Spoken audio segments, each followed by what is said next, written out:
Good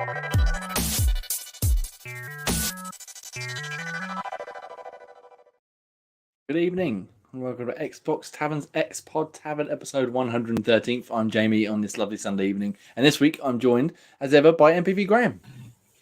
Hello. Hello, MPV Graham. How are you today? I am feeling very good today. Are you well rested after our day out of adventures yesterday? Oh, yes. Well rested. Well, I had a couple of jobs today, but I managed to get them done and, rested enough. Nice. And we will talk about our day out yesterday a little bit later on. We're also joined by Millie Man Ian. Millie Man Ian, come in, please. How are you? I am better than I was this morning.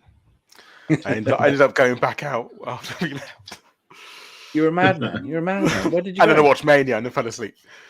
Where did you go? I went around a mate's house to watch the boxing. And then had loads of gin.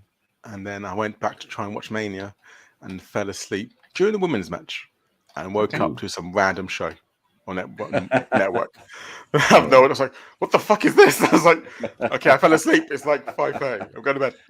Fair enough. Well, you're a more hardcore man than me. I fell asleep about an hour after I got in. But anyway, we've stalled it enough. Let's bring him in. Scottish Gruff Ross is with us this week as well. Hello, Scottish Gruff.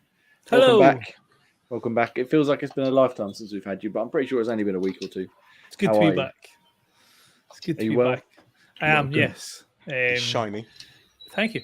Ian you did a better job than me. I only lasted to I think I've seen the end of the Cena Theory match and then I was like this on the couch.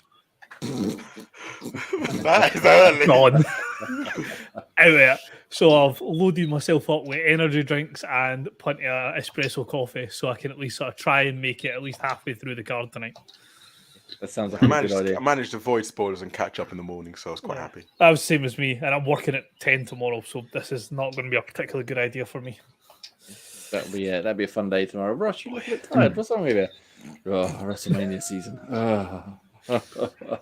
I'm sure we'll talk more about wrestling maybe later on in the Xbox Tavern, X-Pod Tavern After Dark episode, whatever day it is this today. But for now, we're going to get into video games, which is what we're here to talk about and discuss.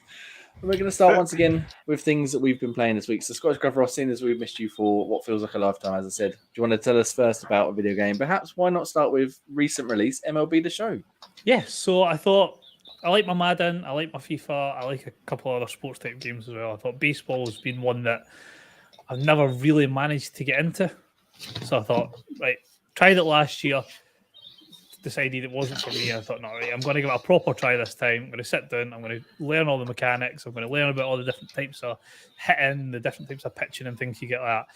So I've done all the tutorials for all the different mechanics, catching, fielding, striking, things like that, and then I turned it off. Because you couldn't do it, or just because no. Overwhelmed with learning. It's not even that. I finished all the tutorials and I was sitting there like, right. This is fun. just not your sort of game, basically. Yeah. Like I say, I'll give most sports games a try. Baseball's not one that translates well for me, at least, for gaming. It's beautiful looking, like the stadiums, the mocap stuff for the players and stuff like that is absolutely incredible. It's probably up there with one of the best looking sports games, but it's just the wrong genre of sport for me. That's fair enough. I mean, I think we're all pretty much in the same boat. It's awesome that it's come to Xbox, obviously, for a lot of people are calling for it because it's PlayStation exclusive for a long time. But for the four of us and the small Tavern crew we've got here, I'm not sure any of us are particularly keen on MLB series. Graham, I'm guessing you're in the same boat as us. Yeah, well, when I went to New York and bloody watched baseball, it was like, I'd rather join Ian in buying some rope. It's just, watching baseball wasn't fun anyway, but playing a super serious version of it doesn't appeal to me whatsoever. Yeah, I mean, for me, I know the rules, most of it, but again, the mechanics, again, it's always changed in the years. Again, I watched it when I went to Toronto. I got really unlucky when I wanted to watch it because I think I had like a really dull 1-0 game. And then the day after, we could have gone to the other game because they play like multiple games in sequence. And the next game the day after was like 7-6, something ridiculous, and loads of home ones and everything. I was like, oh, for fuck's sake, which one's that one instead? So again, it's so different when you go to the different games and stuff. So, but yeah, I mean, like I said, watching it live, it was fun. But no, not playing it. It's like, but then again, most sports games are that for me. Like, I can't bloody play FIFA to save my life. I get bored. Watch yourself. Let's not send Graham too early into the show this week. Well, that's fine. At least you give it a Dad's go. not here anymore, so I've got to find a new target. Yeah, you just pick it every person every week. But yeah, good to see you giving it a go at least, Ross, and giving it a try, which is more than, as I said, we can say for the rest of us, but perhaps not one to return to. No. Maybe if I'm bored. Well, depends on your teammates are. I might dabble. Well, I was going to move on. Retired. We don't need to talk about retiree achievement hunter Ian there. Although we will go to him to hear his opinions on a little game which we played yesterday, and it's been out for a little while now. Xbox exclusive Vampire Survivors. Ian, yes, you sort of got bitten by the bug, as it were. I see what I did. It did. Was it? I think it was. Yeah, because obviously I played when we went to a WAS, which we'll talk about a bit later on in the show. And I managed to get a nice little free T-shirt, which I'm wearing underneath. I would show it, but I'm cold. But I'll get my nipple out just to show you the top bit, if you can see. It's like a little, I don't know what, is it garlic? Garlic and the heart. Yeah, it's all the main weapons. Yeah, so it's garlic, chicken, and equals heart. It's a nice little thing. Not very subtle, it's nice, not massive vampire and blaze over, so it's quite nice. And so how did you win it before you carry on with the game? So that had to last, I think it was 25 minutes, 20 minutes or 25 minutes? 20 minutes is what you said, but just they said complete the demo on the wall, which is 30 minutes, but you only had to last 20 to get a T-shirt. Yeah, so I lost the full 30. Again, I guess my character's a bit overpowered as well, so it was fun. And again, it was enjoyable. Kind of, I followed Graham's advice, so maybe focusing on 2 or 3 weapons. And that seemed to do the trick. But then again, I think when I played, I thought, okay, I like this. So I played a few rounds today. My character's shit, and I just die within 10 minutes. Like, oh, this is not fun. I'm not overpowered. I wonder how much what you played yesterday was like with the new DLC stuff, because there were some things you had I didn't recognize, but that's not out yet, is it? It's out super soon. Weapons on there. Yeah, you had like a card thing where you'd like draw like say 6 cards and give you like 6 different powers and stuff. So it was really weird. But yeah, I think I enjoyed it. Like I say, it was fun. I gave it another go. I tried on the console, and it felt really weird because the first time I played it, I did on my phone, and it felt so much more easier with the touch screen moving around. Whereas with the controller, it felt a bit more. It just feels weird. So I think I might play more again on the PC. I've just downloaded on the PC. I think that's why I like the WAS buttons, and I think I did much better on the PC yesterday than I did earlier on the controller, which is weird. Yeah, I was about to say, all it is about is moving. Yeah, I know, but it's more where you feel comfortable, isn't it? Yeah. So I think, like I said, we'll just push the WAS. I felt a bit more comfortable when using the controller, but the touchscreen I felt way more comfortable as well. So yeah, I think again it's just trying a lot of these characters that come along, and again I think that I don't know, maybe I'm missing a trick or anything because I'm getting fuck all coins as well. Whereas I felt like yesterday I was dropping coins left, right, and centre. I'm not sure that's because he's got power ups or anything like that, but it definitely looked like you can only focus on the coins once you've got the. Yeah, you need to progress a bit first before you start worrying about the coins, because you have to build your strength up. Because then, as soon as you beat like the demi bosses, they drop sort of treasure chests, and sometimes you can lock out getting gold that way. Yeah, that's how I found. I was building up my coins because, like you said, Ian, I was really struggling for a long time, and then probably like maybe 12 or 13 runs in, I started getting loads because like Grace, I was killing those high level bosses because I sort of worked out some of the kinks, and then I ended up fucking raking in the coins. Whoa, hello. That was a slip of the tongue. Right, move on from that. Just make sure it looks after that one. Bleep there. We'll bleep that later. Where's that fucking edit? Anyway, right. Yeah, so you enjoying it, playing a bit more today? You're going to keep playing it? Yes, 100%. I think I'm definitely going to try 1,000 G it, baby. Whoa, ninja time. I was I must admit, watching you two play yesterday, I was half tempted to have a go at some point today, but I've been playing another game which I'll talk about in a minute. Graham, let's talk about it now. What game have you been playing? All right. I'm sorry, Graham. You teased it too much. Ian's insisted that I jump ahead of you. I'm terribly sorry. You teased it. So you can't just tease it and not say anything. Well, I played through the entirety of a game today, which was a rare occurrence. Luckily, the kids were otherwise engaged playing games themselves and stuff. I played through The Murder of Sonic the Hedgehog. So I honestly thought this was April Fool's joke. I think that was the idea. Everybody thought it was, and then they were like, "April Fools!" Oh, by the way, it's not actually fake. It is a real game. You can go download it for free on Steam right now, and it's kind of like a visual novel, murder mystery type thing. So there's a lot of reading, a lot of back and forth between characters, but then every now and then you'll get presented with the room you're in, and you have to like click around to find clues. Like there'll be like a discarded set of keys on the side, or you can search for the bin to try and find some clues thrown away in the rubbish and stuff like that. And then once you find enough clues, then you talk to the character in the room. They're all Sonic's friends. There's Knuckles, Tails, Amy, Shadow. We have another one, so I can't remember now. But the idea is they're hosting like a murder mystery party. For Amy's birthday, and someone kills Sonic, but then it looks like someone's actually killed Sonic. And so you're going through and you're interrogating each character one by one. And yeah, it was sort of cute, charming. I really enjoyed it. It took me, I think, about 3.5 hours to get through. And you can't really go wrong if you pick the wrong clue, or if you try and accuse someone and you click on the wrong thing. Tails is like your detective buddy, and he's like, "I don't think that's the right one. Let's try that again." So then you go to click another one. And he goes, "No, I don't think that's the right one. Let's try it." Oh, okay, I got your hint the first time. Yeah, let's go through the options until I get the right one.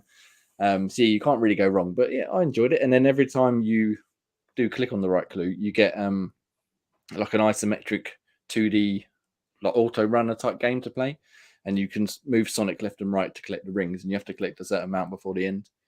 And it's not the most taxing game in the world, but it was enjoyable enough to play. Excuse me, it's enjoyable enough to play. The only problem I found, I was playing on the Surface that good man MPV Graham, he was very kind to loan me a long time ago, and for some reason those sections did not run at all very well on it. It was like Judda City. It was like, I had to like pre-plan my moves about a second ahead because it just couldn't handle that for some reason.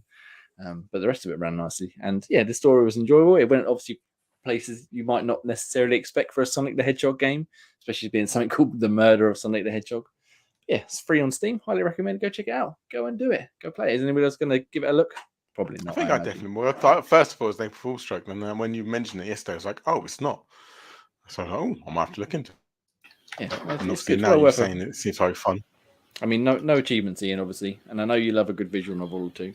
I know you kind of now starting to put me off again. But there is, like I said, there is more to it than just reading. There's little mini games and a little bit of deduction, even though you can't really go wrong. Highly recommend go checking it out. Graham, back to you now, sir. Back to you now, sir. You have been playing a game called Saga of Sins. Yes, that's the game I've been reviewing, and it's a bit of a weird old game, if I'm honest. It's a platformer, but it's based off this priest who's come back from the Crusades. It's set in sort of around the time of the Black Plague, and he's come back, and basically his mentor has said that everyone's been corrupted by this kind of plague that's sent them mad, and they've all been corrupted by sins, and basically he's given them a kind of power so he can go into the minds of all the people of the village to sort of try and eradicate the sin. And as you know, Jay, it's a bit of a throwback to like an Altered Beast kind of section where Wise from your grave. As you go into their mind, you can sort of change between sort of different beasts. So you start off with a wolf, but I mean, he just has like straightforward fireballs, etc. And then as you find more bits of glass in the levels, you fix like one of the panes of glass in the church, and then you unlock the next creature. And there's 4 creatures in total that you can unlock, and basically each creature has its own kind of benefits. One can climb walls, one can light torches, and yeah, it's good in the fact that the platforming kind of is done well. The boss fights are infuriatingly tricky at times. The storyline is just a bit creepy, and the dialogue can be quite funny at times. It's almost an offensive kind of Scottish impersonation at times. Okay. Russ wouldn't be pleased with the main guys. I don't think he's actually Scottish because it sounds quite bad. We'll have to run it past him on some point soon to get the Scottish seal of approval. Just sit there with like the headphones like this. Like. No, that's not real. That's clearly that can't be real. But yeah, like I said, it just goes into how they've been corrupted by sins, and he's freeing them from the sins until you realize halfway through that he's not just freeing them from the sin, he's kind of taking their lives, because you find the sort of the apple. It's not like an apple of Eden, but basically the apple of temptation. When you take it from them, they're kind of, it looks like they die as such, but then they're being judged. So what that means is you get to go back into the level, and when you unlock other beasts, you can go back into level to collect the other bits of money and chests that you couldn't get before to fully complete the levels. But you find the rotten apple from within them, and basically it helps them in their judgment to become, to be saved as such from their judgment. So yeah, it's like an all right kind of platformer. The story's a bit odd and the dialect is laughable, but yeah, if you enjoy a good kind of tricky platformer, then yeah, that's a not too bad one. Even on an easier setting, it's pretty damn challenging because you just keep getting caught out. Yeah, quite enjoying it, but very a tricky platform. You don't really get too many in this kind of style anymore. It's kind of old-fashioned, but graphically middling. I wouldn't say it's terrible, but I wouldn't say they're amazing either. But yeah, a decent kind of playthrough. So you said you're reviewing this one. Can we expect your review up on xboxtavern.com anytime soon? Yes, very soon. Nice. Yeah, I'll have to do that in the evenings. I'm away this week, so I'll have to be keeping my eye out. Exciting times. Right. Cool. So Saga of Sins. Nice. We'll check more about that later this week. Ross, should we head back to you? Have you got another game you'd like to tell us about? I mean, what you've got left on the list here is not exactly filling me with joy and wonder, but I just please go for whichever one you'd like. I'll regale you with some Football Manager tales. Excellent. I've missed this part. You have. That's why I was so keen to get beat on, so we could stretch it to like 35, 40 minutes. No, pick back up Network Save again. Brighton and Bristol City finished our third season. Bristol City with the second place finish in the league and a Champions League victory, and Brighton were dragging their heels and finished fourth in the league. So Champions League draw on Monday night, and also a bit of a rivalry match, Brighton v Bristol City. So got a whole setup for the Champions League draw, Sonos sound system, playing the theme, having it up on the big TV. So you're going to put your suit on as well. Oh yeah, it's must. I've got the Brighton top to sit underneath my suit as well. So it was a bit of heartbreak for Bristol City last season. They lost the league on the last game of the season. All they had to do was beat Liverpool, and they would have won the league. And Luis Diaz put them to the sword, and Man City snuck in and won the title away from them. So my mate Graham was very heartbroken on that day. He doesn't like talking about it. The feeling is still raw. So you're upsetting hearts and minds in your efforts for championship glory. Trials and tribulations. There's the highs and the lows. The elation and the heartbreak. So he's recovered. He's focusing on the Champions League and hopefully a more successful league campaign for him this year. Let's keep us updated week by week, sir. I would ask. I'm trying to think of a question, but as you know, I'm not exactly a football person. Has anybody else got any questions for him before we move on? Oh, well, he didn't win the league. Where did you come in there? I was fourth. That's what I'm saying. I went from winning the Champions League in the league in season 2 to finishing fourth in season 3. I had a shocking year last year. Surely he can take a small comfort in that. He also did beat me in the semi-final of the Champions League, so he's got that to fall back on at least. Yeah, small mercies. He can't really rub it in too much because unlike him, I've won the league and he hasn't. So, and I've already won the Champions League before him. Oh, shots fired! I hope he's out there listening right now, seething, like shaking in his car. The only sort of saving graces he has is that on the first season I lost the league on goal difference to Liverpool. So he's at least got that to fall back on. That gives him a bit of small comfort that he didn't come as close as I did. in regards to winning the league. His only issue was he actually fucked it, whereas going into the last day, I needed Liverpool to lose, technically. So he was the one that fucked his league tenancies. So, well, keep us updated. Let us know next week what's going on. Shall do. Especially as I probably ain't going to be at it next week, so feel free to talk as long as you like it. Yeah. Thank you very much. Let's go back to Ian then, I guess. Ian, have you got you've been playing a bit more Hitman Freelancer by the looks of it? Yep, I'm actually finally starting to get the hang of it a bit more. I'm deciding to go down the less stealth route and the more grain route. I'm just going guns blazing. Did he inspire you? Did he with his shenanigans? That's it. So I mean, I still try and go as much stuff as possible, but I won't like try and panic too much if I get caught. And unfortunately, a lot of civilians die as well. So, but I feel like in this freelance mode, it's more about just getting the target and getting the job done. So you've got other little objectives which you can do, which helps you with a bit more money. Obviously, you can get better items to kind of go on your missions. But I find just trying to find the items in the map and just go a bit more crazy. I think my favorite at the moment now is using a explosive baseball bat. Yeah.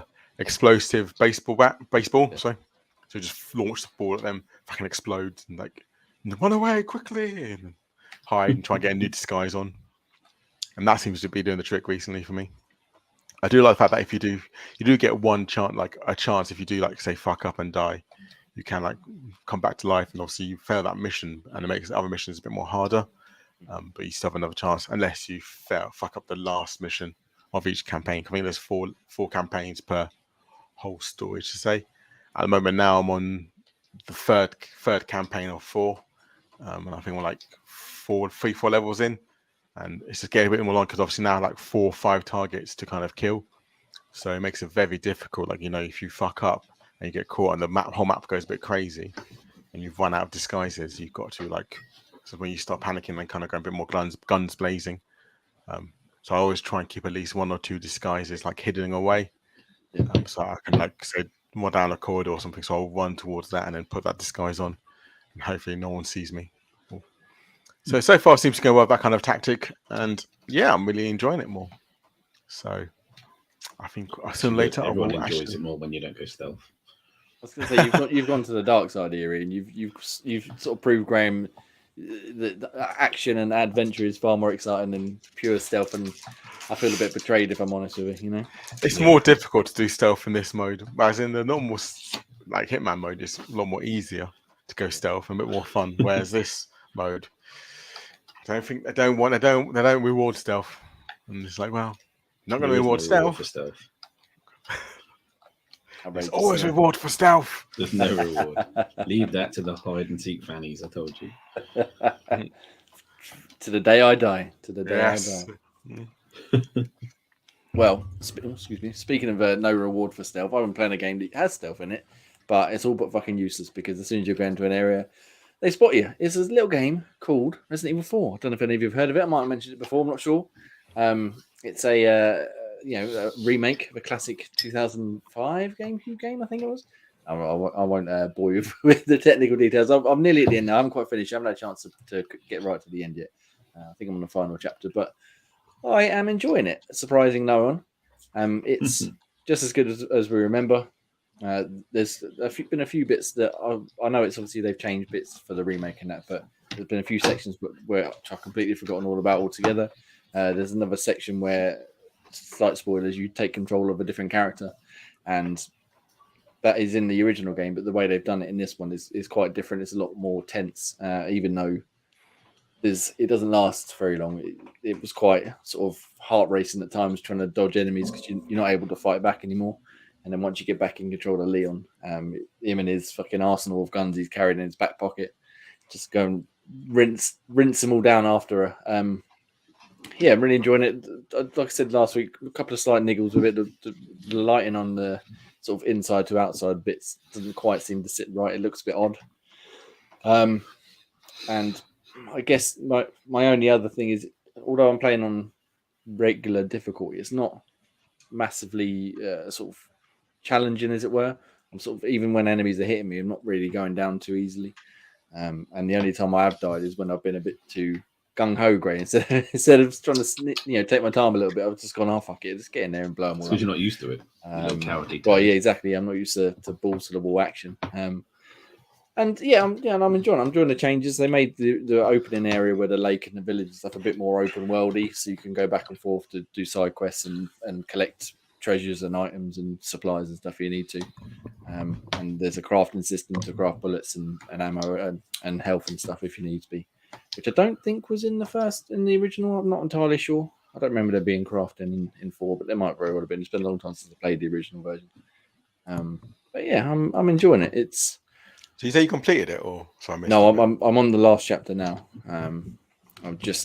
I had hoped to play someone we got in yesterday, but that was not going to happen. Since I picked up the controller, I was like, nope, not happening. I watched a few Beard Meets Food videos and I went to sleep, I think.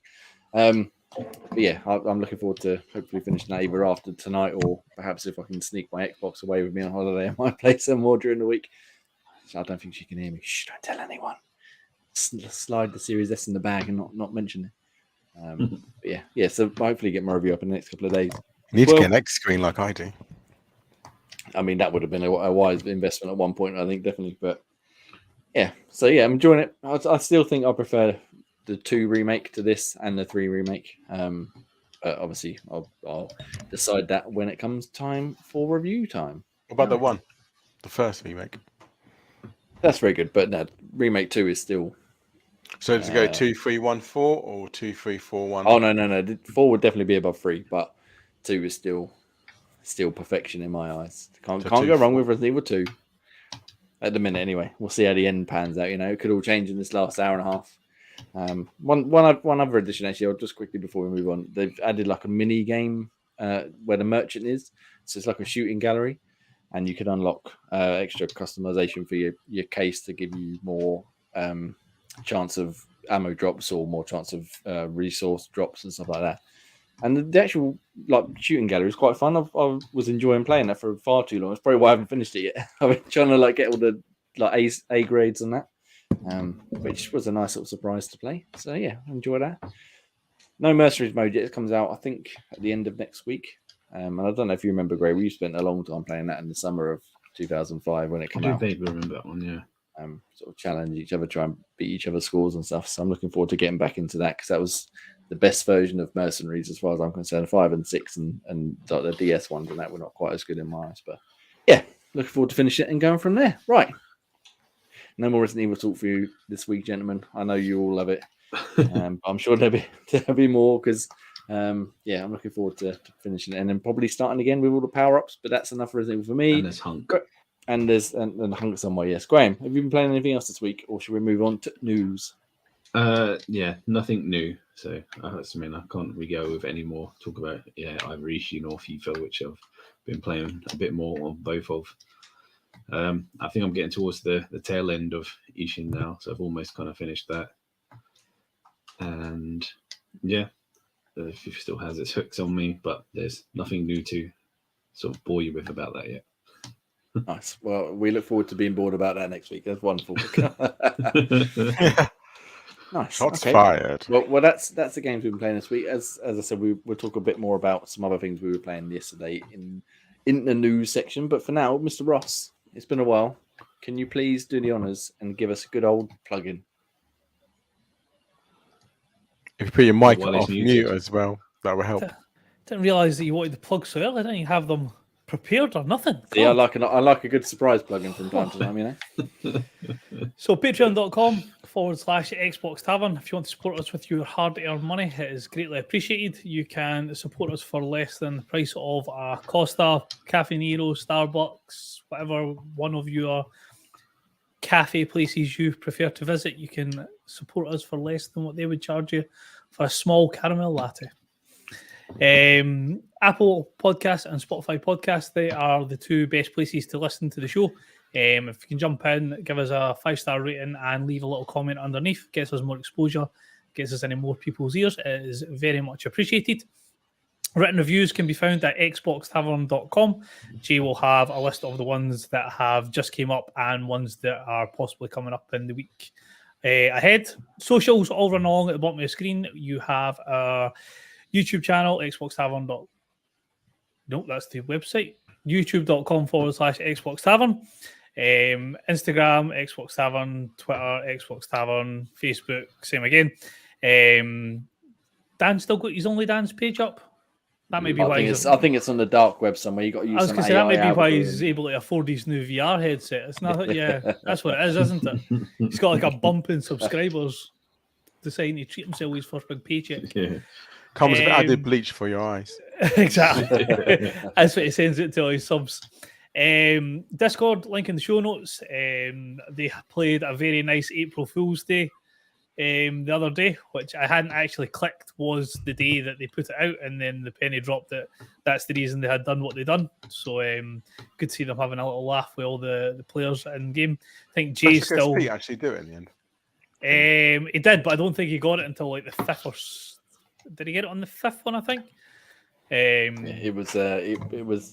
Well, yeah. I was explaining to Ian and Greg. I looked at it and I was like, "But that's just this." Like, but why is it shutting down? I was like, "I don't understand." So I skipped it. I was like, "Oh, you son of a bitch!" Yeah, I looked at it. I thought, "Oh, fuck, why is it not loaded up properly?" And I clicked it again, and I was like, "Oh, that's the text box." Clicked it again. Oh, for fuck's sake! The penny dropped. Very well played. Very well played. It was because I was like, "This is not fucking working." It keeps I was like, "What the fuck's going on with my phone?" So I was like, I tried like turning it like landscape, try to see if it works that way, and it was still the same. I was like, "What the fuck is wrong with the website?" I said to him, I opened like 3 different browsers. I was like, "It's not working." What? I was like incognito mode, and like, "That is a picture." Like, fuck off out of the picture. And I was like, "Oh, fuck off!" And I just skipped. Oh, that's fucking why. You wankers. So we've got a channel dedicated to that. Come over, check everybody's scores, see if you can beat us. There are some people who are rather good at it, who have a very extensive game knowledge that goes back to probably before I was born. Yeah. It's when it comes up some of the questions before Metacritic was launched, and you're like, that helps. That does help because you know you have to go really else. The good gone. Times. So I was like, right, I'll skip that one. But Jay's usually pretty good at it, but that's what happens when you're a senior citizen in the podcast. Exactly. I've got to have something going for me, you know. And last, still shit at quizzes though. Well, this is very yes. And last but by no means least, we have the wonderful people over at Insert Coin. So Xbox Tavern 23 can be used for £5 off orders over £50. Some awesome stuff. I think this is one of the few weeks. Is Ian wearing?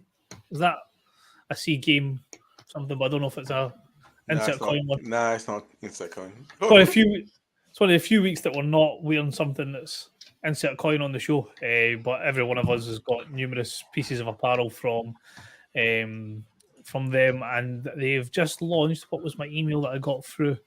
They've just launched new stuff, or new stuff is coming in the next couple of weeks. They've definitely got some new Gears of War stuff, as I said last week. Yeah, I think I saw some Yakuza stuff as well. They've also got I'm pretty sure they've got a new jacket, the Yakuza one, that looked cool as hell, but I don't wear jackets, so that's a bit redundant to spend £50-60 on it, as cool as it was. So jump over there. I don't know if it works in promotion, but if you've already used our code, I think for this weekend they were doing free shipping as well. Yeah, until the end of tonight. Yeah, you get till the end of tonight. So if you're listening live, jump over to Insert Coin, you'll get free shipping, and if you've not already used our promo code, you get an extra £5 off there as well. Double bargains. Cool. We all have a double bit of bargain. Boop, boop. Yeah, definitely go check them out. Yeah, some tremendous clothes. Right, Ian. Before we get to the news, have you got your top 5 ready for us this week? I did. I'm guessing from his stunned face. I did a top 5? Shit. I do. Yeah. I do have a top 5 ready. So let me get the image. I should have warned me before the. I did message you like 10 minutes ago. Did you? But it's fine. Yeah. Well, I'll tell you what. While you get it ready, Ross, we're going to talk about Project Game Pass real quick. Do you want to give us your final thoughts on Atomic Heart before we announce our new game? Really beautiful looking game. The bit that I played, I don't know if enjoyed's the right word. I was waiting on you to be the more positive one out of the 4 of us. I tolerated it, shall we say. I liked where it was going. I liked the idea of it. The storyline was intriguing, but there was just something about the gameplay that every time I wanted to sit down and play it, I started it up, and then it was almost like an overbearing like weight on me. Like, right, let's do this. And then when you're starting to feel like that playing a game, there's no point. You might as well just play something that you enjoy, which is annoying because, like I say, story-wise, was enjoying it.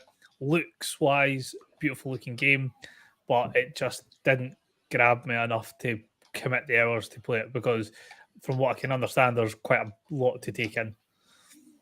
It sounds like you're pretty much on the same wavelength as us. Like you saying, dude, every time you sat down to play it, you just like, I'd rather play something else. Yeah. That I actually enjoy exactly how I feel. Every time I had a chance to play it, I'd sort of look at it and be like, it's like a dozen things I'd rather do right now. I just do not enjoy the feel of it or the play of it, like the gameplay of it whatsoever. Yeah. I know the other two weren't quite as high on it. Did you? How roughly far did you get? Do you reckon? How many hours or what have you? I can't even remember the last thing that I'd done. No, it's been that long since I picked up. I can't even remember where I was in it. That's the thing. It was one of those games where it was just, I got bored very quickly and I was going through the motions and I felt that the axe, or I think it was axe, was far too overpowered. So it was just like keep hitting everything. And I was like, this isn't really fun because I'm just quickly smashing through everything, going for the next bit, listening to the storyline. And I always find myself, I always have a game. If I know I'm picking up my phone during a cutscene, I'm not going to be loyal. Yeah, you're not enjoying it yet. No. So that's what happened with me. I was like, this is just What's with you and skipping cutscenes? Well, that's a rabbit hole we don't need to go down. Let's not go down that yet. But yes, that's fair enough. So anyway, so that was our Project Game Pass game for the month of March. If you're not familiar with Project Game Pass, it's where we pick a game from Game Pass every month. We play it in theory, we talk about it, we discuss it at the end of the month, we give it a quick thumbs up, thumbs down, or some sort of rating, and then we move on to the next game. So let's give a quick sort of round robin. We'll do thumbs up, thumbs down for today. Why not? Let's go for that. So Ross. That mostly down. Ian, down fully. Graham, mine's sort of towards the up. Towards the up. I'd say I was all right with it. It was just if my time wasn't at a premium, I would have played a bit more of it. Fair enough. That's fair enough. Well, I suppose it's on Game Pass. You can go back to it whenever you like and try and finish it off at some point, perhaps. But yeah, it's not. I'm gonna overtaking Ishin and my line of things to complete. But once I'm done with that, I'm pretty sure I might go back to it. That's fair enough. We have to keep us updated. And in terms of my opinion, it's firmly in the downside of things. As we just said, I did not enjoy my time with it pretty much at all. Also, the horny healing robot red thing was really weird as well. Yeah. That was creepy as fuck. I think the only thing I enjoyed about it really was like it was quite a nice horny game. Creepy horny healing robot. Yeah. Made me feel something deep down inside. But so we're gonna move on from that now. And sort of consign it to the Project Game Pass games of history. This one I am excited for. We're going to pick a new game. We've decided amongst ourselves, much to Ian's chagrin, because he's not really a scary game man, but we're going to play the finally released on Xbox Ghostwire Tokyo when it comes out on the 12th of April, is it? Oh, yes. So this is, if you're not familiar, this is from Tango Gameworks, the same people who did Evil Within and Hi-Fi Rush recently. It was released last April on PlayStation 5 as an exclusive, but that year window is now up, much like Deathloop. It got a year, and then it's coming straight to Xbox and Game Pass. So when that comes out in just over a week, we shall pick that up. We shall play it, and hopefully, I heard good things about it when it came out originally. So hopefully, it'll be a game that we can all enjoy. Hopefully, we shall discuss play that and discuss that in a few weeks' time once it is available to us. The conviction in Ian's was unbelievable. Ian, yay! I think Ian's going to lean on the amount of holidays he's got for the next week. Yeah, I just didn't get a chance to play it. It was such a shame. Shame it's not May. I'm not here, mate. God damn it. Yeah, I don't know if Graham's Evil Within or Hi-Fi Rush, so I'm totally on Ian's count on this one. So let's hope it'll be more up your street. It's make a bit different in it, so we'll give it a try and we shall report back very soon. However, that's enough of things we've been playing. Let's talk about the wider world of video games, shall we? Including lots and lots of wonderful news. As we have a top 5 first. Oh no, yes, well, sorry, I was filling time, wasn't I? Until I'll you get ready. Ian, that's fine. That's fine, no worries. So top 5 this time. If you got pens and papers ready. So this time I'm looking for Non-gaming related this time, but semi-ish, but not really. It's not even game related at all. Ish. I want the top 5 most downloaded apps of 2022. So last year. Wow. You can download apps on your phone? Yes, old man. You can do it. Why didn't you tell me? What have you been doing? Okay. All right. Well, yeah, I've absolutely no idea. So let's go for it, shall we? I'm ready when you lot are. Ian, while they're thinking of some answers. What we like to play lots of video games. Do you want to tell us a quick one about what we played at WAS yesterday? Just one game that you played. Maybe Road 96, Day Zero, whatever it's called? Yes, well, yeah. So that was good fun, actually. It kind of, if you remember, if you played Aerial Never Wheeled, similar to that. Similar to as well. What's that Temple Run? Similar to that as well. It kind of gives Temple Run vibes where you love about Temple Run. Yeah, so it felt like that, but it's really 3D based, and it's quite good fun. But nothing really chasing you. It's more just going through the motions, up, down, left, right, kind of things. Sometimes left, right, very rarely left, right. It's more up, down to dodge things, and I press buttons in sequence to kind of do like a move or like a funky skill. But yeah, it was good fun. They had 2 levels on Showcase. One, some really creepy, futuristic one, where there's massive guys trying to attack you, which made no sense whatsoever. But obviously, I assume it will when you play the game. Another one was this roller skating girl going through like a housing estate. So yeah, it was kind of good fun actually. I kind of really enjoyed it actually. It was easy gaming, so it wasn't too bad at all. You just kind of go through the motions. Was that the one where you were getting slapped by Wesker? Yeah, the giant guy chasing you up the skyscraper and stuff. Yeah. The first one's out on Game Pass. The second one is out in a couple of days, I think. Yeah, the first one's on Game Pass. The second one's out in a couple of days. I believe our man, someone might be reviewing it. Maybe, I'm not entirely sure. What's the first one? Yeah, it's just Road 96. Oh, okay, fair enough. And to be honest, I thought it was more in the vein of like Life is Strange and stuff like that, like a narrative adventure. But I've never actually got around to playing it. So watching you play it yesterday, it looked a bit more interesting than I expected. So yeah, we'll have to have a go at some point, perhaps in the next week. I might look at the original one because it was quite good fun actually. So you've opened my mind to it. So I might have to go check it out. I didn't realize it was on Game Pass. So that will go on my download queue in a second. But for now, I need a top 5. So seeing as Jamie's not written anything down and being blasé about it. That's because I haven't got the fucking foggiest. I'll let you go first. I'm going to go first then. All right. So is this not just games, just apps, yeah? Apps, yes. I need 5 apps from you that you might have downloaded last year. Okay, well, no, that I've downloaded, fuck all. So top 10. 10. Let's just throw some random ones. Let's go TikTok, let's go WhatsApp, Facebook, Angry Birds, one of them, and fucking WeChat or some shit. WeChat? Yeah. Yeah, it's just a various version of it. All right. Let's get to the pop answers now, Graham. I also went for TikTok, Facebook, Instagram. I put Clash of Clans and Survivor.io. I always get fucking adverts of Survivor.io. It really pisses me off. Now fucking times. You play Survivor? You can't last 2 seconds to Survivor. That's what. Fuck that's off. what I thought. The amount of thing it must be quite popular. And the other one that bothers me is like the ones where it's like the math equations is like plus 50 or times 3, and like they purposely put the guy through the wrong answer, so you watch it and you're like, you fucking idiot.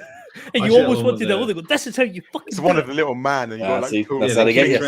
That's how they get you. Thing out, and the water sort of drowns the meat. Bastard! It's got a treasure chest, a lava, and a water with a bag in the bottom. One. There was a good article on, I think, on Eurogamer about those sort of adverts, because they're all like lies, aren't they? They show you a certain thing, download totally the game, and then after like the first level, it completely changes. It's quite an interesting read, but again, I don't download anything, so it means nothing to me. But anyway, sorry, carry on. And Ross, go for it. I went for TikTok, Instagram, Facebook, Twitter, and Discord. Okay, a couple of everyone's got different ones. Well, I don't believe in Jamie because I don't fucking know. So we I go remember from. last time I looked on the fucking Play Store, let alone downloaded anything. All right, so fine. We'll go. I've got top 10 this time. I actually got official one. So we've got 10, which was Spotify, with 238 million. 9 was something called Stumble Guys, which was 254 Oh no, million. Stumble Guys! That's I've like got the that. Fall Guy knockoff. It's isn't it? Fall Guys for the phone. Oh, is it? Yeah. Yeah. Came 9th, Oh, 254 million. Actually plays really well. Annoying. Yeah. Unfortunately, 8 is Facebook. So Wow. no there. One out. Yeah, 298. Subway Surfer is 7. Oh 304 fuck yeah, million. that's a TikTok one. Is it? Oh, okay. Yeah. 6 is Telegram with 310 million. Yeah. And we're now going to top 5. 5th is Snapchat with 330 million. That's what I was Oh. going to put instead of Discord. Oh, I put that and erased it and put Instagram.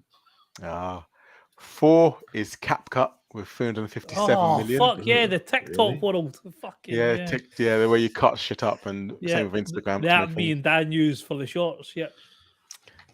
and Dan's OnlyFans as well. That's all. 3 is WhatsApp with 424 million. So So you said Telegram, I was like, fucking WhatsApp's going to be there. So Jamie got that. 2 1 is point. Instagram Oh, well, I got one for them. with 548 million. If that's that, then TikTok's got to be 1 then. And number 1 is, of course, TikTok, 672 I've got 2 million. points, or 2 correct, I should say. Yeah, You got I 2 correct. You all as well. got 2 correct. So Yeah. I would Twitter have got wasn't 3 if I even in didn't the fucking take off Snapchat. Twitter wasn't even in the top 10. No, Twitter wasn't even in the Wow. top 10. Elon's fucked it, any Elon different. has fucked it Or, royally. or everyone's already got it Oh. downloaded and no one cares. Well, yeah, that's a Yeah, good point. Yeah. True.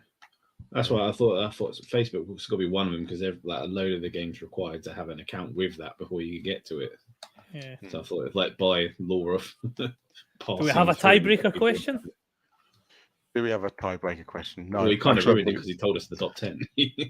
Well, I was thinking the only other thing is like how many downloads did TikTok have, for example? Because I don't remember if he said it or not. I You didn't did. say it. Did I?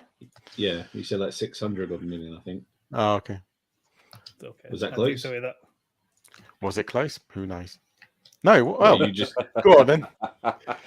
No, Graham's If got it no, wrong. one, if no one remembers, have a guess. that's what I thought he said. So, but if I'm not right, then maybe you didn't say it. Well, how many do you think then? Go on, let's do, because it's in the 600s. Give you that. Yeah. So 3 of you give numbers in the 600 millions, and the closest would you? wins. You go first, Go on, then, Graham. All right, 690. And go on then, Ross. We'll go backwards this time. 635.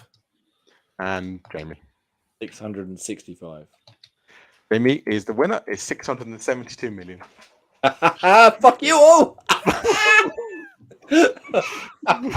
So Jamie's blasé approach wins. Wins. Pure game of luck.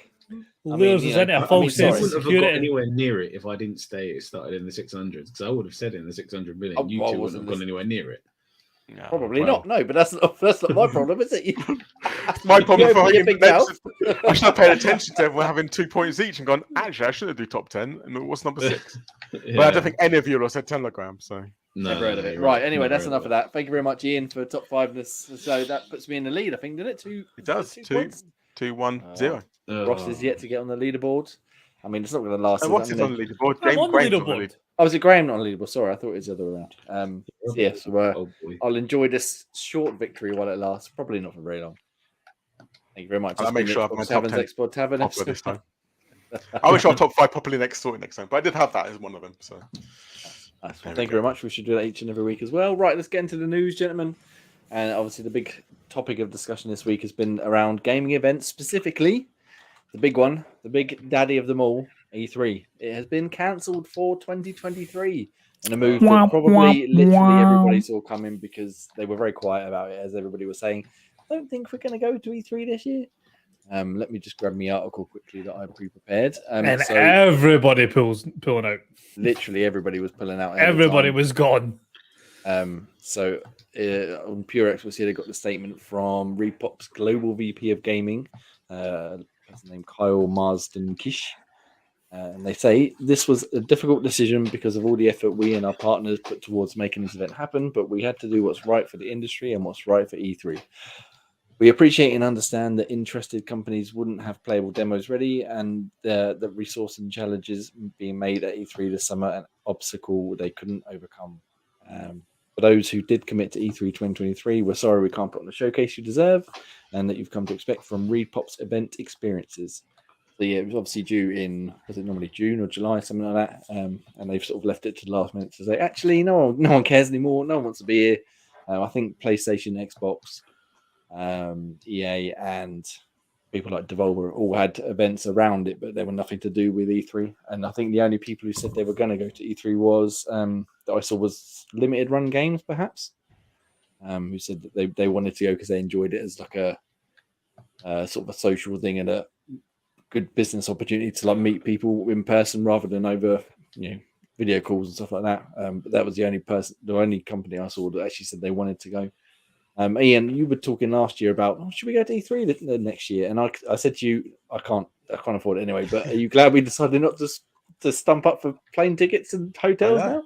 God, yeah. Well, it'd be quite funny because everyone just be there going, "What should we do? Let's get one massive piss up of gaming." Who's there? But yeah, I know what you mean. It's gutting, but obviously I seem more confident on Gamescom, and that's a lot more easier to get to. And that definitely will still happen. So. I mean, it was always going to be inevitable that it was always going to go. I mean, after COVID, then just things just shut the bed. And Xbox doing their own thing and saying we're not going, but we've got our own showcase just for around E3. So again, they were helping out with E3, saying no, we can have a showcase around it. But I mean, it is what it is. Really, it's just. I think also these days now is even like I even noticed that yesterday I felt like not many. Like I thought it'd be way more busy than it was. I feel more people are staying at home and gaming and getting downloads and stuff rather than. I think, like you said, with like the pandemic and that, it showed a lot of people that they can do it Nintendo Direct style with showcases or like their own events that last half hour, 45 minutes, and that's it. They haven't got to stump up for an E3 hall or a WAS tour or EGX or whatever for 3, 4, 5, 6, 7 days. Spend all that money just to get like a fraction of the people who were put it, because if you think a Direct's probably watched by millions of people, but the amount of people you can fit into the convention center is maybe a few 100,000 at most, and even then it's probably going to be the same few 100,000 people several days in a row, not a few 100,000 different people every day. So I think that's probably opened their eyes a bit where they can show off a bit better by not being in person. But it is a shame because like we've enjoyed the events. We've never been to E3, but something like EGX and that, like great. We went. How many EGX have we been to? 4, 5, 6, 7. Yeah, and they're always good fun to go to, aren't they? So it is a bit of a shame, but again, it seemed like a lot of people weren't massively interested, even though ReedPop, who do organise EGX and PAX, it says here on this other article I'm looking at Eurogamer, they took over E3 last year to try and get it back to where it was, and obviously that hasn't happened. So I wonder what that means for things like EGX and stuff over here in the UK. If they're looking at them now and being like, well, if we can't get anyone to come to E3, who's going to want to come to all of these sort of smaller scale events? Graham, you any thoughts and opinions on what this might mean for the summer of wonderful gaming? Yeah, it makes you think if they're just looking at maybe a different approach to how they're doing it, and maybe like usually as it goes hand in hand, they flood the market with demos instead of like doing it, putting panels out like that. Maybe we'll see more of those sort of playable demos, or just like trials, and that thrown out as a way of them still showcasing their games. But if part of the reason why they're not doing it is that they're not ready, then who knows? Maybe that is the valid reason why they're not doing it, and so there's nothing to showcase. So it doesn't matter about another approach because there isn't another approach. Well, they've got nothing to show. There's no point holding a digital event because you're like, well, it's just like watching a static screen for 5 hours or something. But maybe that could be it, the digital approach, but just further down the line, which could be that more playable demos or more digital events like that. Xbox have done that in the past, haven't they, with their like Idea Xbox demo showcase, and Steam just did one, I think in March or February, sorry, where they had something like 60 odd games, all had brand new games, all with demos, and they called it like the Steam Next Demo Fest or something. And for a week you could download all these games and play them, but then after a week they were gone. Something like that I think is probably a better way of doing things really now. It's cheaper to run, and Yeah, I can't see why they couldn't do it sort of that kind of way.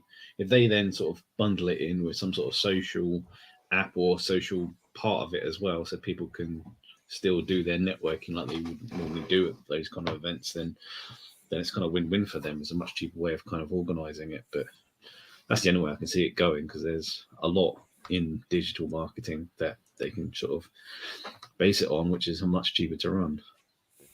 What about you, Ross? You obviously come down to see us last couple of years to EGX. They were sort of like your first experience of these events. Do you think, E3 being cancelled, does it spell the end of the possibility of you getting out of your tiny little village in Scotland?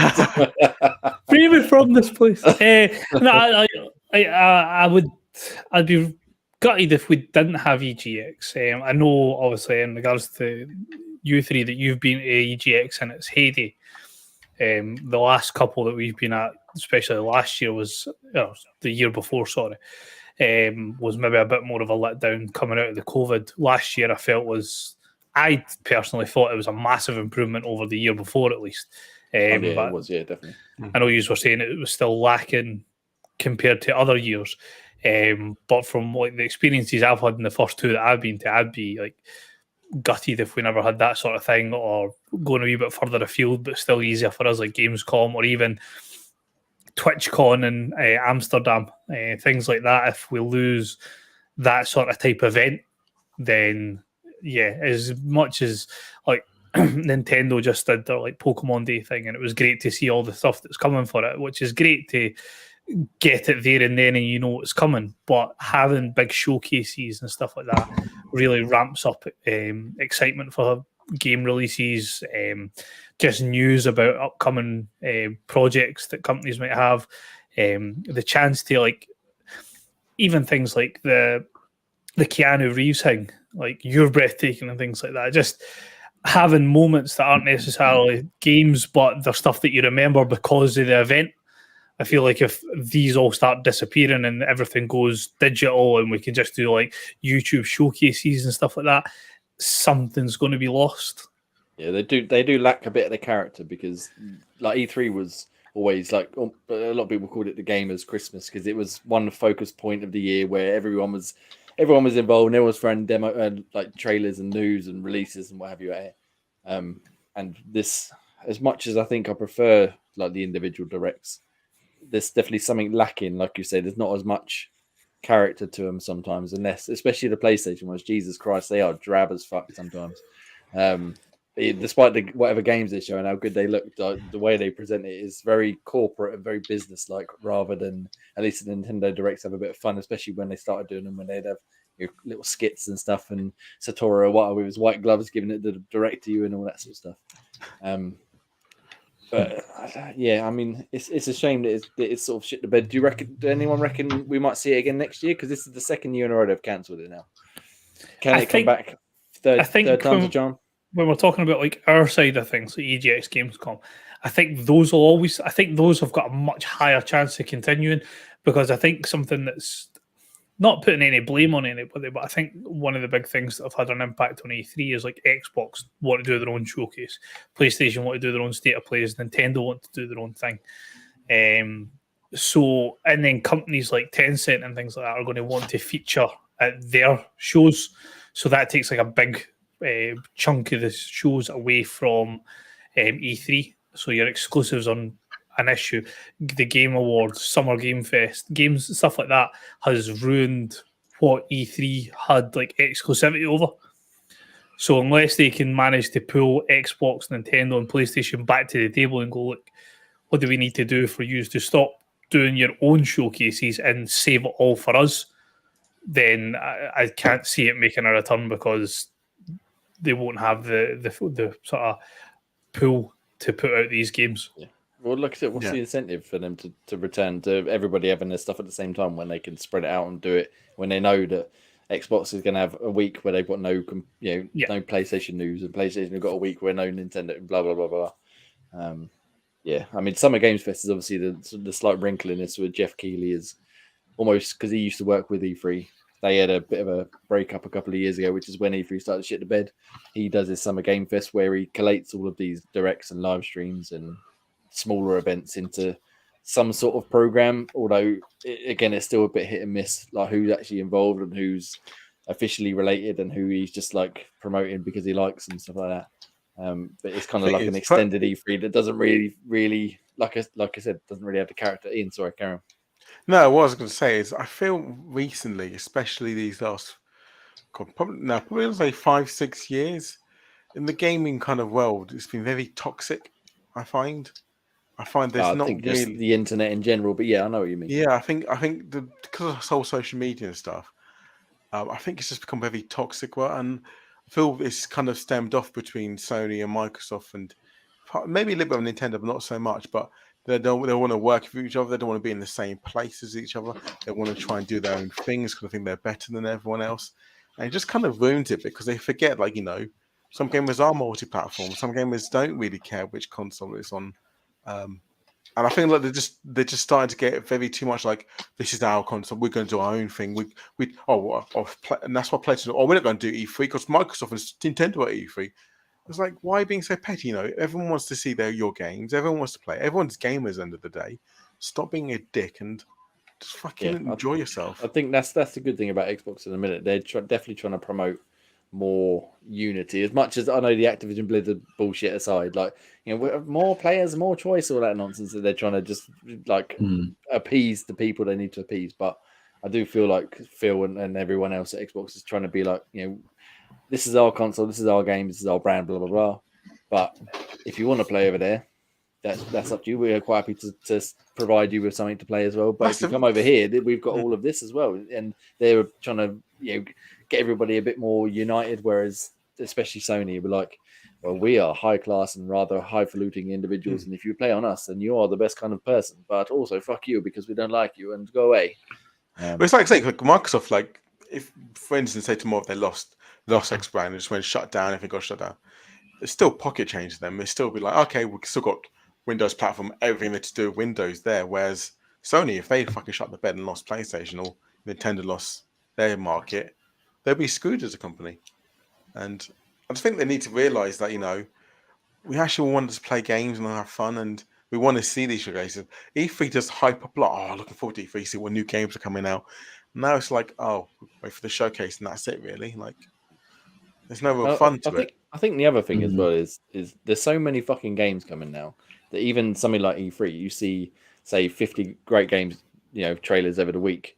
And then by the time of the end of the week, you've got another 50 games that have been announced and shown off as well that look just as good.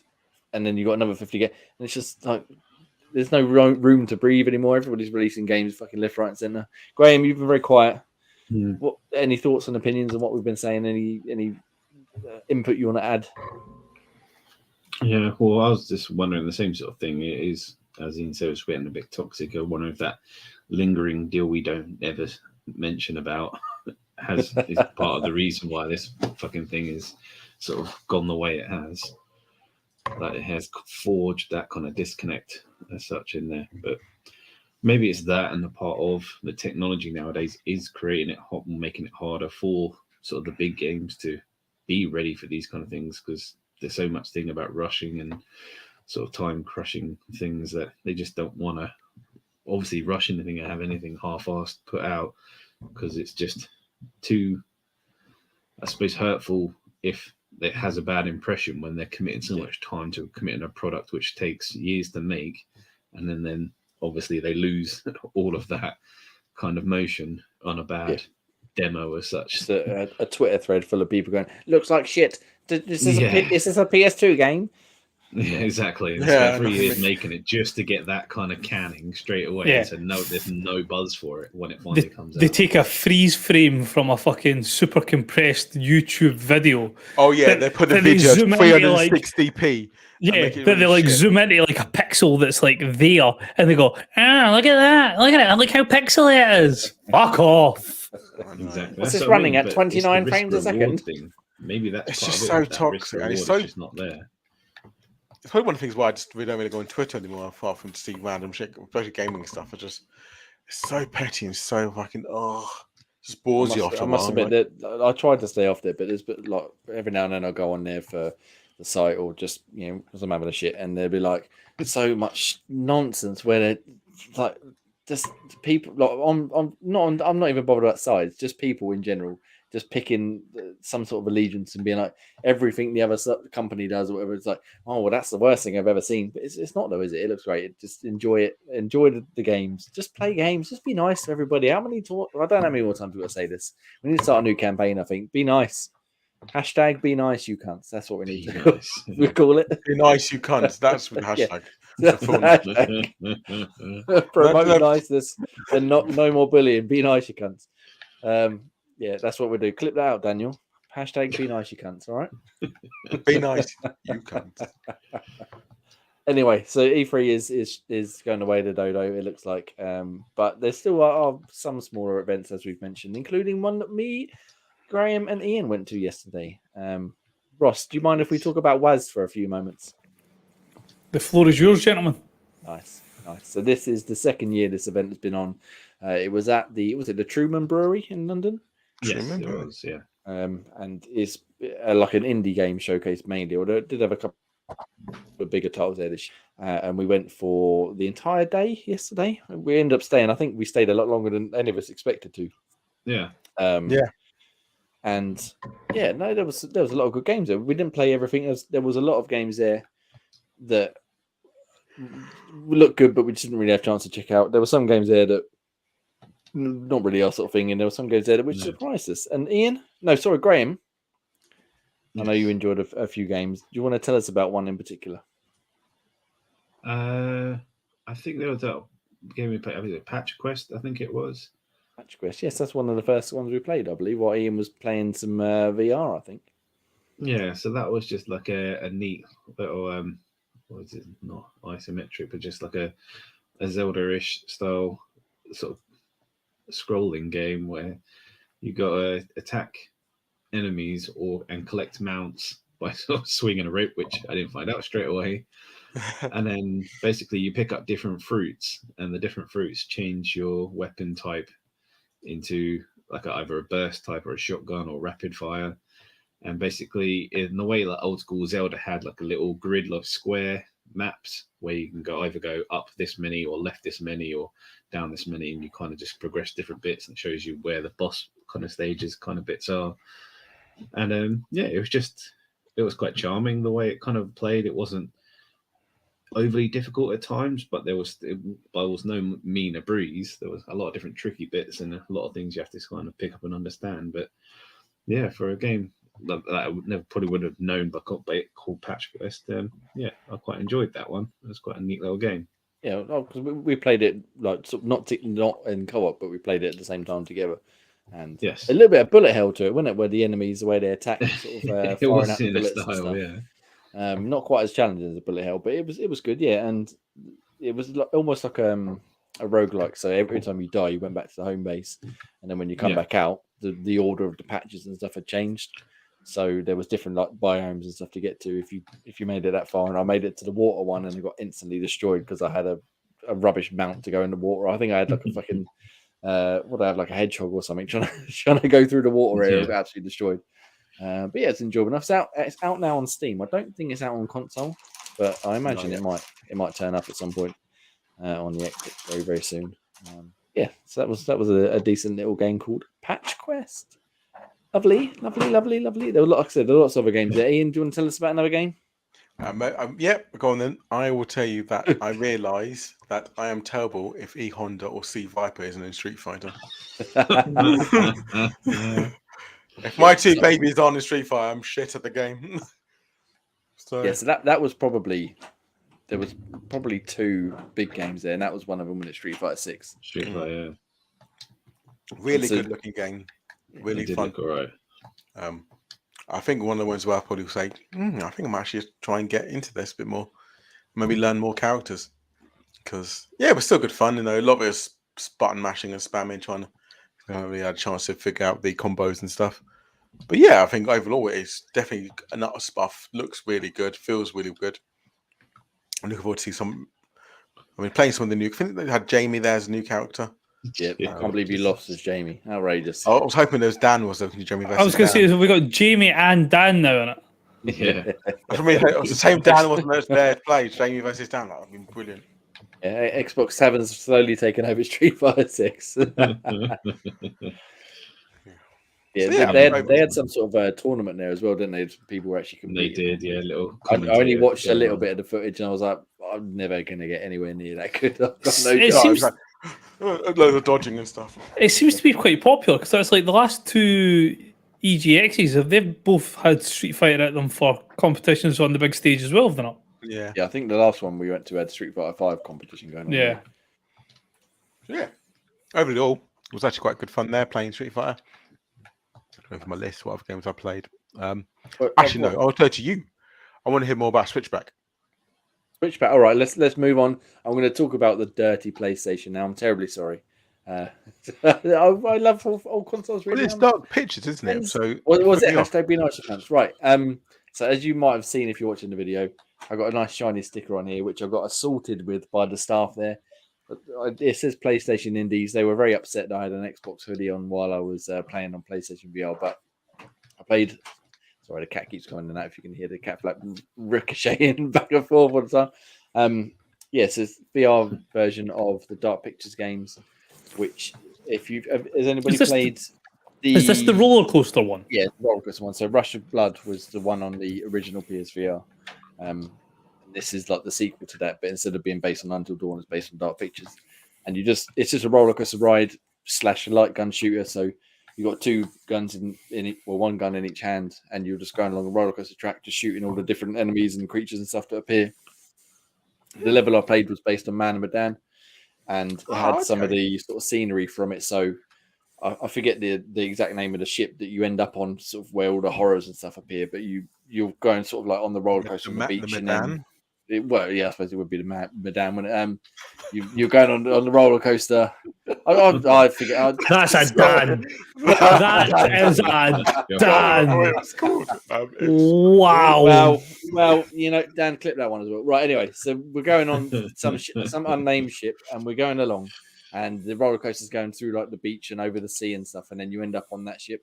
And then as you're going through, you see like the demonic, like the woman who sort of jumps out and scares you with all like the doll makeup. The pin-up type idea, yeah. She's there, and then there's loads of other creatures there that you also see in the game. And then it ends where I don't know if you remember the scene with the coffins and stuff, where all the enemies, all the gas and stuff starts to come out. It ends with that scene there. Cool. And it's sort of just a bit of a retelling of it. It's almost like a theme park amusement roller coaster ride type thing, but set in that world. And I believe the rest of the game is set on other sections of the other games as well. I obviously haven't played the whole thing, but I really enjoyed it. The level itself probably lasted maybe about 15 minutes, which was a lot longer than I expected. Yeah. So every time I was because you've obviously got an Oculus. I have.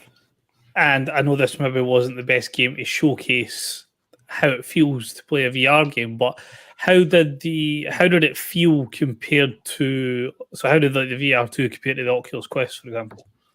The quality of the screen was noticeably better, I think. Mainly in the field of view, I felt like the resolution and the screen door effect and stuff. I didn't really notice any difference, to be honest. It's much higher resolution, like on paper, but in game it looked just as good to me. But the actual, like I said, the field of view was noticeably wider. The controllers I felt were a lot better as well, just because they include the haptics and stuff. Although I didn't necessarily notice it so much, the vibration definitely felt a lot more subtle. I know Ian's a big fan of the controller vibration.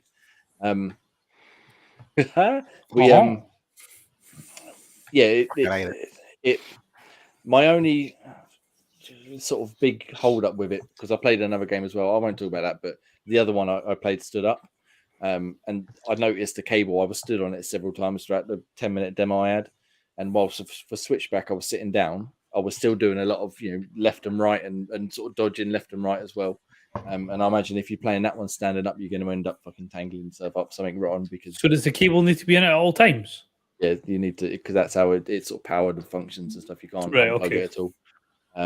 But so it's more like the Quest Link type idea that has to be connected to a PC at all times, compared to the Quest 2, where you can it's freestanding. Yeah, I think if it was its own standalone device, it would probably be worth the money. But 550 odd quid, whatever it is, that you need to also have a PlayStation 5 for. Yeah, I don't that's think what puts me off big time. Like, that's over £1,000 worth of gaming. I mean, and just in like what you were saying in regards to that, like how you're feeling the field of view, the controllers. Oculus obviously have the Quest Pro, which is like the next level up. But then that's I think 1,200 to buy that. Something like that, yeah. But again, it's freestanding, so you're basically the same price as what the PlayStation unit is, but it's like 1440p screens, 144 hertz like refresh rate, and better haptics and like that. So you're getting a better quality headset for the same price as what the PSVR 2 will basically cost you. Yeah. And I felt it was more comfortable to wear than the Oculus, but I've only got the bulk standard strap that comes with it.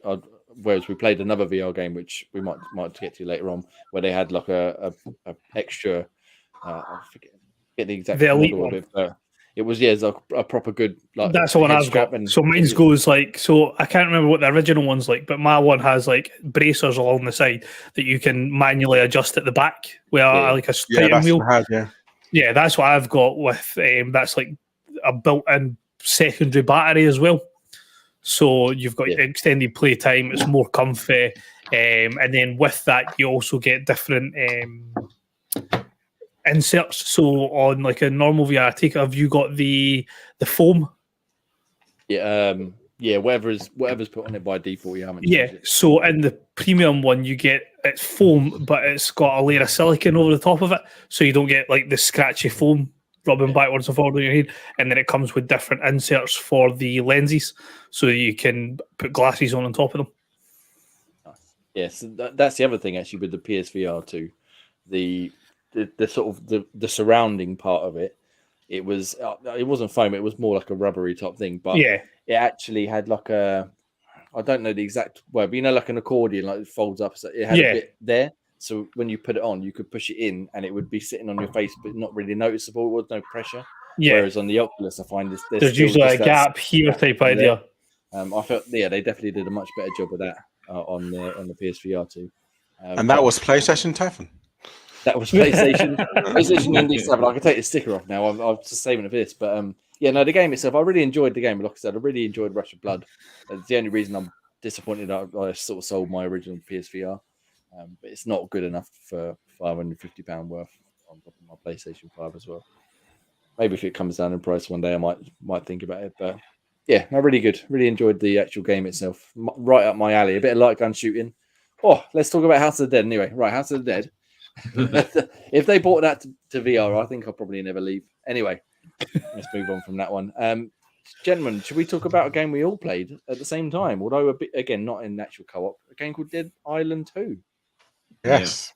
So, Graham, tell me all about your impressions, because you were the one I think that was testing the flesh system, like the dismemberment and stuff to the max. Because I remember, you tell us away, please. Yeah, so the game just loads you up on a beachfront, just like next to the water, and you start off with, I think it's like a wrench or some sort of bladed weapon. You get a catalogue of weapons, but like a bladed weapon anyway. Yeah. And basically the first sort of female zombie that came out to me I sort of knocked her down, but while she's on the ground, I just started going melee madness on her, a bit murderous on her, and started lopping arms and legs kind of off on her. And it's quite gory and quite detailed on how you can sort of continue to eviscerate the body on the floor. And much to the chortling of the developers behind me, watching me watching me be a maniac on my screen. That's exactly what I imagine. They're sitting in their office. They've designed this wonderful system. Like, I can't wait to see some like nasty person just try and rip off the first person they go across. But yeah, it was gruesomely detailed, and so that's always good. It's better than sort of them turning into a bulletproof shield once they're on the ground and you can't do anything to them. So the detail is a nice touch. Graphically, it looked pretty immaculate. I mean, I think the first one was quite good graphics anyway, but this second one looks like the detail of the actual features look pretty decent. There's the way they lit the pier and stuff was fucking tremendous. I thought it looked really I mean, they've had enough years to like polish it. Enough years of developers. enough decades. But I mean, they've pumped it full of content though, because like they're giving you access to like weird and wonderful kind of super weapons to start off with, and they implemented like card powers as well, which gives you sort of mini boosts to certain things that you do, like like it says dismembering limbs or something can give you some health back, or things like those kind of little mini perks. And I just kept getting. I was excited the fact if you run and jump and do your melee attack, you can actually drop kick enemies. So I was getting into that as well, drop kicking. That's one of like my favorite parts of Dying Light. Just running, drop kicking a zombie back into a horde of another 5 of them. Yeah, so I was doing a bit of that. They gave you a lot of different sort of mini quests. There's no hand holding in some of the quests. It says that you have to like find the power to turn the power back on. Tells you absolutely nothing of where to go to do that. So there's a lot of scrambling around to do it. So, but yeah, do you know what? I thought that was me being stupid, because when it said like turn the power back on, the icon was still on the gate you had to open, wasn't it? Yeah. So I was running around. Yeah, like, it was. Not telling me where I have to go, and I was looking fucking everywhere. It took me ages. I did a few laps of that fucking circuit before I realized, oh, there's an upstairs. Yeah. And then the commentary hits in, maybe the power's up here. I was like, oh, okay, finally, that's where I have to bloody go. But no, I thought that. I mean, we didn't experience it in a multiplayer kind of mode, but if that kind of game does go multiplayer to play it like that, then you can see that being pretty immense or quite fun to sort of chill in an evening to do a bit of killing the zombies that way. My preferred way of playing, because like I said before, like, I didn't really get on with Dying Light or Dead Island's like feel of the melee combat, but for some reason I know we had super powered weapons and that, but this one I actually really enjoyed. I thought it felt really good, especially like I said, the drop kick, the katana, the boxing gloves with the knives on them and stuff. And then obviously, I mean, it immediately won me over because it began our demo and you had instant access to Molotov. Oh, so yeah. Everyone was getting set on fire. It was brilliant. Yeah, no, I really enjoyed the actual feel of the gameplay this time. And but I would definitely much prefer to play it with people, I think. Recipe for carnage and probably quite a lot of laughs, I imagine. Ian, your thoughts on Dead Island 2? Yeah, I say same echo, Graham. It was surprisingly more fun than I imagined. I do wonder, because I'm very curious by the storyline of what they're going with, especially because of the power-ups you got. Oh, I wonder why she's got this power, why she can do this weird fury stuff. It makes it look a bit all veiny. But yeah, I think, like you say, looking forward to seeing what the other characters are like and how they interact with each other. I feel like it'd be definitely the same as the first one, so it'd be a good 4-player co-op game. It'd be good if it came to Game Pass. It'd be nice and easy for us all to pick up. But even so, I'm tempted, like one of you guys pick it up, I could pick it up, and that could be like a 4-player gaming stuff. Because it's something I probably would dabble in to go into. Yeah, it looks like a good experience. Ross, are you make sure we don't skip the cutscenes? You looking forward to a bit of Dead Island 2, Ross? Yeah, me again. Congratulations, Ross. Good chat. I was obviously a big fan of like Dying Light games and things like that. So these sort of hack and slash mass group of zombies type idea, the crafting elements. I love these type of games. They don't have to be overly deep, don't have to be complex in any way, shape, or form. Just good old-fashioned enjoyment of, as Gray quite happily alluded to, just hack and slashing bodies repeatedly to make as much mess as physically possible. Damn right. That's what I like. You make a lot of fucking mess. The short time we had to play. It was the first time I think it was playable in the UK this week, which is always exciting. It's out in the end of this month, is it? The end of April? Something like that. It got pushed back, didn't it? And then it got brought back forward a wee bit. Yeah, they were like, surprise.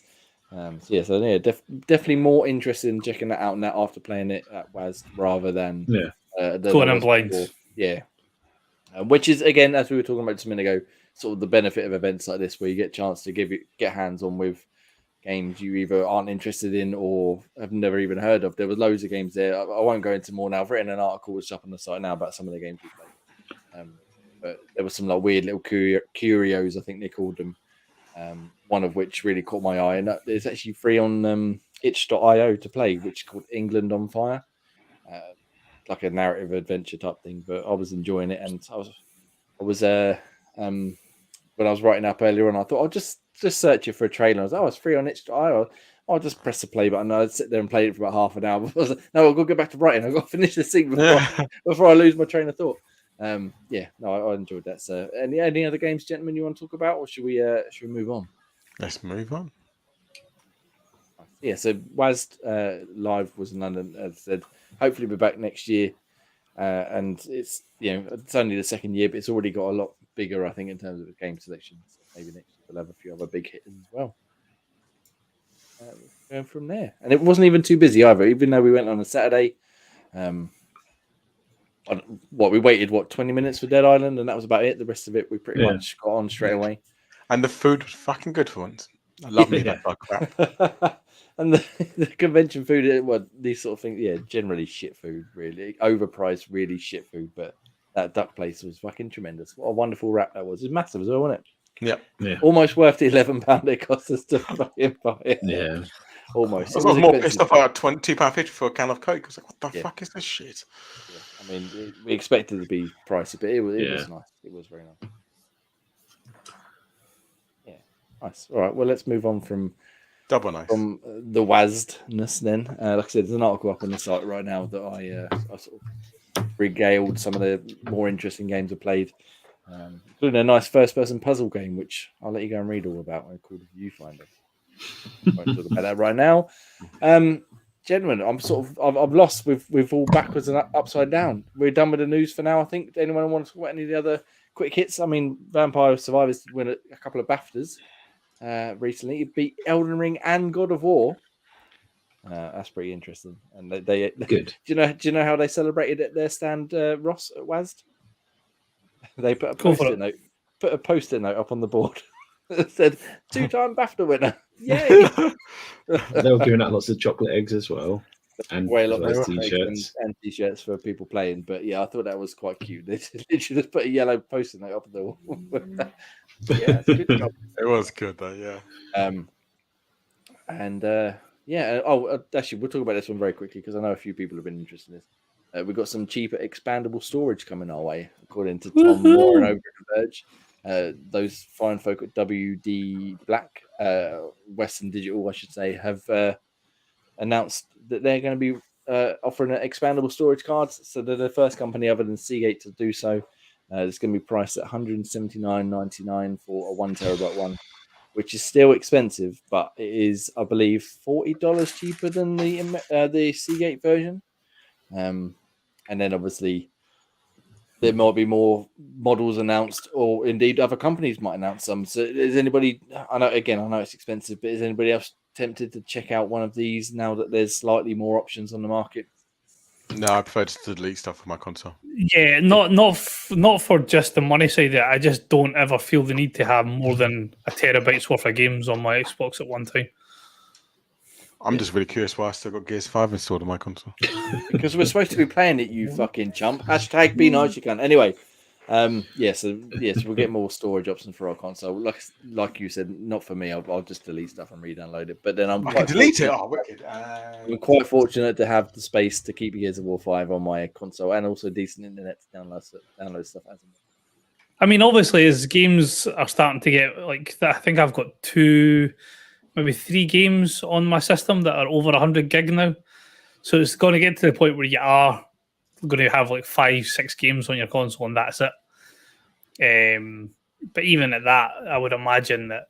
But you can only play one game at a time. Yeah, so and most people are going to have. Gaming. Yeah, most people are going to have, especially this group here, they're going to have a Fortnite.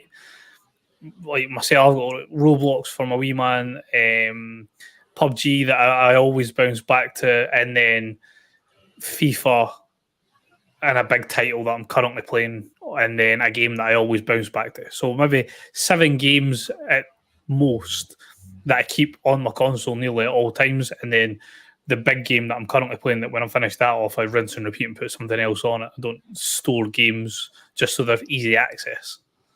Yeah, I mean, I must admit my hard drive is full, but it's full of stuff that I'm either intending on playing or that I've sort of dabbled in, or like multiplayer things like Gears of War that I will only play here and there. But it's not a big issue to just delete stuff and reinstall it as and when, really. At least for us, I know other people aren't so lucky to have decent internet, but I'm not sure a £200 memory card is going to solve much of that problem, really.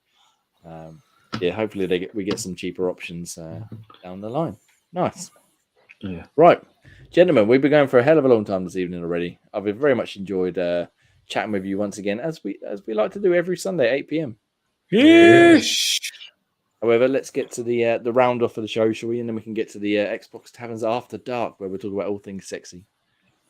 Sometimes. So, Ross, do you want to regale us things coming to Game Pass, please?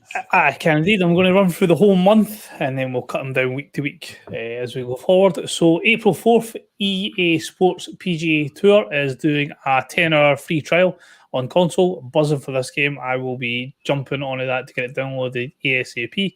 We're very much looking forward to EA coming back to the golf scene. April 6th, Everspace 2, the full release on PC. April 12th, our Game Pass game for the month, Ghostwire Tokyo on console, PC, and cloud. April 18th, Minecraft Legends, which is again console, PC, cloud. April 20th, Coffee Talk Episode 2, exactly the same again. April 26th, we've got Cassette Beast on PC. And last but by no means least, April 27th, The Last Case of Benedict Fox, which is console, PC, and cloud. Some very exciting games there. Obviously, as you said, Ghostwire Tokyo. I'm very much looking forward to Coffee Talk Episode 2 and The Last Case of Benedict Fox as well. They both look rather exciting indeed. But Ian, it's not all exciting and wonderful news, is it? Things have to go away in order for us to have new stuff. So tell us what's leaving us, please. Ian, you're on mute as well. You've done a Ross. Oh, I've done a Ross. It's class eating sweets. We got Tom Clancy Rainbow Six Extraction, The Riftbreaker, The Long Dark, The Dungeons of Nahulberg, Amulet of Chaos, Panzer Corps 2, Moonglow Bay, Quantum Break, and Life is Strange. I see your true colors. When does the Long Dark leave? 15th. Oh, that's fine. That's a really good game. Maybe, in fact, I'll be the only one that like it here. It's a survival game. Yeah. I think I dabbled in that one once, and instantly was like, no. Yeah, so there's still some decent games in there. I mean, True Colors is awesome. Rainbow Six, we weren't quite as high on it, but it's still probably worth checking out if you're into that. And you got a few minutes to do so. Nice. The Long Dark. I just recognise it, but I can't think why I know it. Yeah, not really up our street, I don't think. But Graham, tell us all about things we can get for free if you all have got games of gold. Yes, you have Lamentum, which is available until April the 15th. You have Outer Space Couch Edition from April the 1st to the 30th. And coming on April the 16th, you have Peaky Blinders Mastermind. Peaky Blinders is one of the games we played yesterday on the VR, on the Oculus. Our demo got cut short just as anything interesting happened. So it's fucking walking simulator demo. Wasn't the most exciting demo we've ever had, but I think this Mastermind one though is like an XCOM type thing, if I'm not mistaken. I think I did remember seeing an advert that's showing something similar. I think you might be right there. Up those lines. So anyway, it comes free to Game Pass. Xbox Live Games of Gold. Well, gentlemen, I think that'll do us for yet another episode of Xbox Taverns X-Pod Tavern. Been a pleasure to speak to you all once again and to be back on this wonderful YouTube channel at 8 p.m. Ish. Sorry, I had to get another one in. I just enjoy that moment. Thank you very much for listening / watching. If you made this far, you're a fucking hero. As I said, you can go find reviews and stuff at xboxtavern.com and my thoughts and opinions on WAS Live, as well as various other bits and pieces. But for now, you can find me on Twitter at Inexan, or indeed on Xbox Live at Inexan. You can find Ross at Scottish Gruff on Twitter, and I can't remember my gamer tag is. Chaotic 8389. And Graham at Graham Reaper. And Ian at Nutty Ray on all platforms. WRAY. Go find us. Say hello. And MySpace. Send us some lovely messages or some abuse, whatever you fancy. It's up to you. # be nice you can. Right. Anyway, it's been a pleasure. We should go and record Xbox Tavern After Dark. Toodles. Ciao. You can look, but you can't.